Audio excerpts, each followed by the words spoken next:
রাষ্ট্রপতি মদিনার শাসক, কি ক্ষমতা! আমাদের দেশের রাষ্ট্রপতির মতো নয়।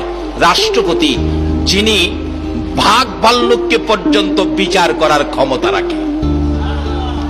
রাষ্ট্রপতি রাস্তায় ভাগ ঘুমিয়ে রয়েছে, হাজী সাহেবরা বিচার দিলেন ওমরের কাছে, ওমর রাস্তায় ভাগ। আল্লাহ ছাড়া কেউ আপন না, আল্লাহ ছাড়া আপন কেউ না, আর আল্লাহ ছাড়া সত্যিকার অর্থে আপনাকে আমাকে ভালো কেউ বাসে না।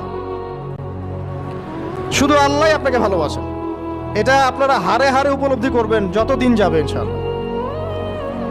তাই শুধু সেই আল্লাহর জন্যেই নিজেকে খালেস করে দেন।